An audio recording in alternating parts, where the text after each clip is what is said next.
Assalamualaikum warahmatullahi wabarakatuh. Izin memperkenalkan diri.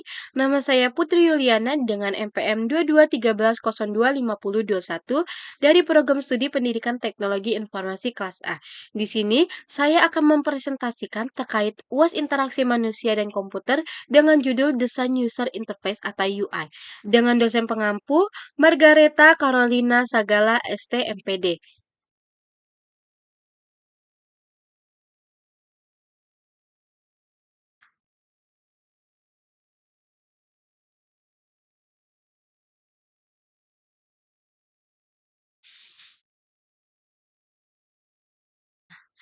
Yang pertama yaitu pengertian dari UA. UA merupakan proses yang melibatkan tampilan sebuah hasil dalam bentuk tampilan yang dapat dilihat oleh pengguna sebagai hasil interaksi dengan sistem atau perangkat tunggal. UI melibatkan desain, tampilan, dan cara pengguna berinteraksi dengan elemen-elemen yang memfasilitasi komunikasi antara pengguna dan sistem, serta membantu pengguna memahami informasi yang disajikan. Selanjutnya ada tujuan UI. Yang pertama, memudahkan pengguna, di mana UI memberikan pengalaman pengguna yang mudah digunakan. Yang kedua, kepuasan penggunaan. UI yang baik harus menciptakan pengalaman penggunaan yang memuaskan. Selanjutnya ada meminimalkan kesalahan pengguna, di mana desain UI harus mengurangi kesalahan yang dilakukan oleh pengguna. Nah, selanjutnya ada efisien dan produktivitas, di mana untuk meningkatkan efisien dan produktivitas pengguna. Yang kelima yaitu ada konsistensi, di mana konsistensi ini merupakan aspek penting dalam desain UI. Tujuannya untuk mencakup konsistensi dalam tata letak, ikon, istilah, dan pola interaksi. Yang terakhir ada estetika dan pengalaman penggunaan yang menarik, di mana UI yang menarik secara visual dapat meningkatkan daya tarik kepuasan pengguna. Nah, selanjutnya ada orang yang ahli dalam UI. Yang pertama ada desainer UI. Desainer UI merupakan ahli yang merancang tampilan antarmuka yang menarik dan efektif. Nah, desainer UI ini juga memiliki peran dan tanggung jawab. Yang pertama, penelitian penggunaan, di mana mempelajari kebutuhan, preferensi, dan perilaku pengguna melalui penelitian dan wawancara untuk memahami tujuan dan tantangan pengguna. Yang kedua ada konsep desain, di mana membuat konsep desain yang menggambarkan tata letak, warna, tipografi, dan elemen visual lainnya untuk menciptakan antarmuka yang sesuai dengan kebutuhan dan branding klien. Yang ketiga ada wireframing dan prototyping, yaitu untuk membuat sketsa kasar atau wireframe dan prototip interaktif yang memvisualkan struktur antara muka dan aliran navigasi sehingga dapat diuji dan dievaluasi sebelum proses pengembangan yang lebih lanjut. Nah, selanjutnya ada desain visual, yaitu untuk menggambarkan desain visual yang menarik dengan mempertimbangkan pemilihan warna, tipografi, icon, dan elemen grafis lain untuk menciptakan antarmuka yang konsisten dan estetis. Selanjutnya ada keterlibatan dengan tim pengembang, di mana bekerja sama dengan tim pengembang, pengguna, dan stakeholder lainnya untuk memastikan implementasi yang tepat dan sukses dari desain UI. Selanjutnya ada pengujian dan iterasi, yaitu untuk melakukan pengujian terhadap desain UI dengan pengguna sebenarnya untuk mengumpulkan umpan balik dan melakukan perbaikan yang diperlukan, serta melakukan iterasi untuk meningkatkan kualitas antarmuka. Lalu ada responsif dan adaptif, di mana untuk membuat desain UI yang responsif artinya dapat beradaptasi dengan baik pada berbagai perangkat dan resolusi layar yang berbeda. Dan yang terakhir, memperhatikan prinsip desain UI, yaitu untuk mengikuti prinsip-prinsip desain UI yang efektif seperti keterbacaan, kesederhanaan, konsistensi, dan usabilitas. Nah, selanjutnya ada pengembangan UI. Pengembangan UI memiliki keterampilan dalam menerjemahkan desain visual menjadi kode implementasi. Pengembangan UI juga memiliki tanggung jawab. Yang pertama dalam penelitian penggunaan. Penelitian untuk memahami kebutuhan, preferensi, dan perilaku penggunaan potensial. Ini melibatkan pengumpulan data melalui wawancara, survei, atau pengamatan pengguna yang relevan. Yang kedua ada analisis kebutuhan. Menganalisis kebutuhan pengguna dan pemangku kepentingan untuk mengidentifikasi tujuan, fungsi, dan fitur yang harus ada dalam antarmuka pengguna. Selanjutnya ada perancangan antarmuka pengguna, di mana merancangkan struktur dan tata letak antarmuka pengguna yang akan dibangun. Ini mencakup pemilihan elemen visual, pemetaan aliran navigasi, dan pengorganisasi konten yang efektif. Selanjutnya ada prototyping, di mana untuk membuat prototipe interaktif untuk menggambarkan desain antarmuka pengguna secara visual, prototipe ini dapat berupa tampilan kasar atau prototipe yang lebih maju, tergantung pada tahap pengembangan. Selanjutnya ada desain visual. Untuk menerapkan desain visual yang menarik dan sesuai dengan branding perusahaan atau produk, desain ini juga melibatkan pemilihan warna, tipografi, icon, dan elemen grafis lainnya untuk menciptakan tampilan yang konsisten dan menarik. Selanjutnya ada implementasi dan pengembangan, di mana mengimplementasikan desain antarmuka pengguna ke dalam kode atau framework yang sesuai dengan teknologi yang digunakan, menggunakan bahasa pemrograman seperti HTML, CSS, atau alat pengembang lainnya untuk membangun antarmuka yang interaktif dan responsif. Selanjutnya ada pengujian dan pemeliharaan. Untuk melakukan pengujian terhadap antarmuka pengguna untuk memastikan kualitas, fungsionalitas, dan kepuasan pengguna, memperbaiki bug atau masalah yang terdeteksi dan memperbarui antarmuka yang sesuai kebutuhan. Yang terakhir, peningkatan dan iterasi. Untuk mengumpulkan umpan balik dari pengguna dan memperbarui antarmuka pengguna berdasarkan hasil evaluasi, melakukan iterasi dan perbaikan yang berkelanjutan untuk meningkatkan pengalaman pengguna. Yang ketiga ada ahli UX, di mana ahli UX ini berfokus pada pengalaman pengguna secara keseluruhan. Nah, UX ini juga memiliki tugasnya. Yang pertama, penelitian penggunaan. Melakukan penelitian untuk memahami kebutuhan, perilaku, dan preferensi pengguna. Ini melibatkan wawancara, observasi, survei, dan pengumpulan data untuk mengidentifikasi masalah yang dihadapi pengguna dan mencari peluang perbaikan. Nah, yang kedua, analisis pengalaman pengguna, di mana menganalisis data penelitian dan mengidentifikasi pola, tren, dan temuan penting yang mempengaruhi pengalaman pengguna. Untuk menggunakan metode seperti kartu pesona, perjalanan pengguna atau user journey, dan analisis gap untuk memahami bagaimana pengguna berinteraksi dengan produk dan layanan.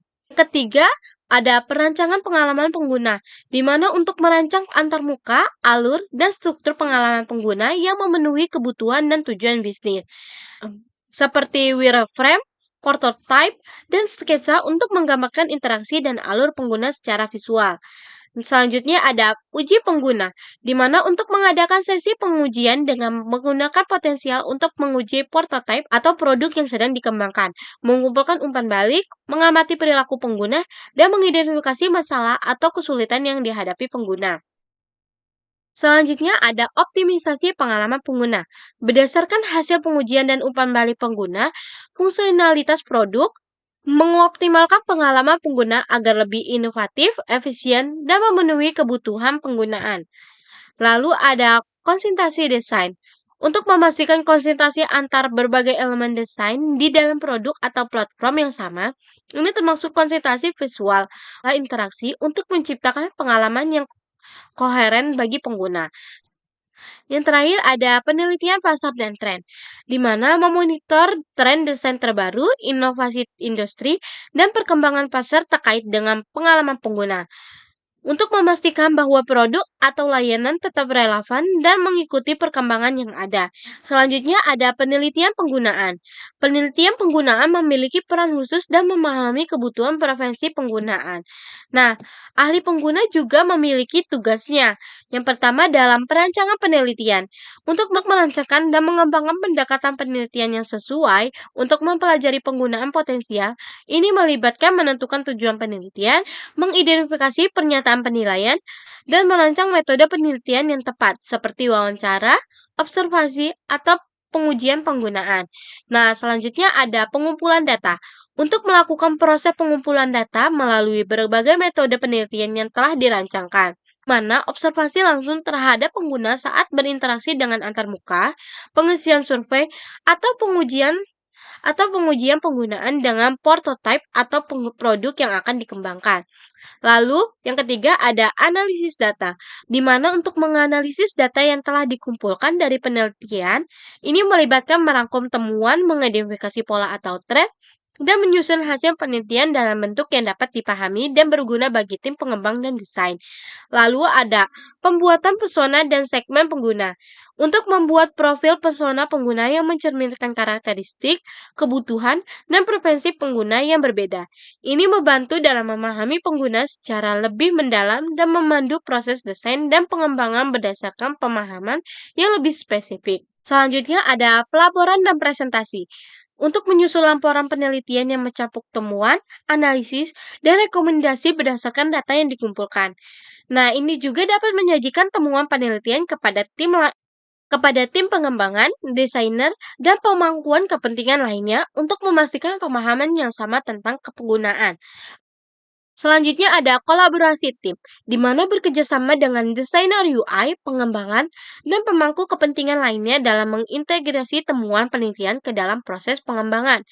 Untuk membantu tim dan memahami kebutuhan dan preferensi pengguna yang akan mempengaruhi desain dan pengembangan antarmuka pengguna. Selanjutnya ada pengujian iteratif, di mana menggunakan hasil penelitian untuk menginformasikan proses iteratif pengujian dan perbaikan desain. Ini terlibat dalam pengujian penggunaan berulang untuk memvalidasi perbaikan dan perubahan desain, serta menguji pemahaman penggunaan terhadap perbuatan tersebut. Lalu yang terakhir ada evaluasi pengalaman pengguna. Untuk mengevaluasi pengalaman pengguna setelah mengimplementasikan antarmuka pengguna dan memperbaiki umpan balik berdasarkan penelitian yang telah dilakukan, ini memberikan rekomendasi untuk perbaikan dan peningkatan berkelanjutan. Selanjutnya nomor 5 yaitu ahli psikolog pengguna, di mana ahli psikolog pengguna memiliki pemahaman tentang perilaku dan psikolog pengguna dalam konteks desain UI. Nah, ahli psikolog pengguna ini juga memiliki tugas dalam konteks UI. Yang pertama, analisis psikologis. Untuk menganalisis faktor-faktor psikologis yang mempengaruhi perilaku pengguna saat berinteraksi dengan antarmuka pengguna. Nah, ini nih meliputi pemahaman tentang preferensi, kognisi, emosi, motivasi, dan preferensi pengguna. Nah, selanjutnya ada penelitian dan pengembangan konsep. Untuk melakukan penelitian memahami preferensi dari respon pengguna terhadap berbagai konsep desain antarmuka pengguna, ini menggunakan prinsip-prinsip psikolog untuk membantu dalam mengembangkan konsep desain yang memenuhi kebutuhan dan ekspektasi pengguna. Lalu ada penyusunan prinsip desain, di mana membantu dalam penyusunan prinsip desain berdasarkan pengetahuan psikolog untuk menciptakan antarmuka pengguna yang lebih intuitif, efektif, dan memuaskan. Nah, misalnya memastikan konsistensi, kejelasan, dan pemahaman yang mudah bagi pengguna. Lalu ada uji penggunaan, di mana menggunakan pengetahuan psikolog untuk merancang dan melaksanakan sesi pengujian pengguna, mengamati perilaku, respon emosional, dan pengalaman pengguna secara keseluruhan untuk mengidentifikasi area yang perlu ditingkatkan dan memperbaikan rekomendasi desain yang lebih baik. Selanjutnya ada personalisasi dan relevansi, di mana membantu dalam mengintegrasikan aspek personalisasi dan relevansi dalam desain antarmuka pengguna, memahami preferensi dan kebutuhan pengguna secara individual untuk menciptakan pengalaman yang lebih dipersonalisasi dan relevan. Nah, lalu ada pelatihan pengguna, di mana memberikan pemahaman psikologis dan panduan kepada pengembang, desainer, atau pemangku kepentingan lainnya tentang prinsip-prinsip psikologi yang terkait dengan desain antarmuka pengguna. Nah, ini nih membantu mereka dalam memahami dan menerapkan pengetahuan tersebut dalam pengembangan UI. Lalu ada evaluasi dan peningkatan pengalaman pengguna, di mana untuk melakukan evaluasi terhadap pengalaman pengguna berdasarkan aspek psikologi, termasuk kepuasan, efisien, dan tingkat keterlibatan. Nah, ini memberikan rekomendasi untuk perbaikan dan peningkatkan pengalaman pengguna berdasarkan temuan evaluasi. Yang terakhir ada kolaborasi tim, di mana bekerjasama dengan tim pengembangan, desainer UI, dan pengakuan kepentingan lainnya dalam menggabungkan pemahaman psikologi dengan kebutuhan bisnis dan teknologi. Selain itu, membantu dalam mencapai keselaraan antara aspek psikologi dan tujuan proyek secara keseluruhan. Lalu yang terakhir ada ahli HCI atau Human Computer Interaction, di mana ahli Human Computer Interaction ini memahami teori dan prinsip interaksi manusia dengan komputer. Nah, ahli Human Computer Interaction ini juga memiliki Tugasnya dalam konteks UI. Yang pertama ada analisis penggunaan, menganalisis kebutuhan, preferensi, dan karakteristik pengguna untuk memahami bagaimana mereka berinteraksi dengan sistem antarmuka pengguna, seperti melakukan penelitian, wawancara, dan observasi untuk mengidentifikasi kebutuhan pengguna dan memahami konteks penggunaan. Selanjutnya ada perancangan antarmuka pengguna.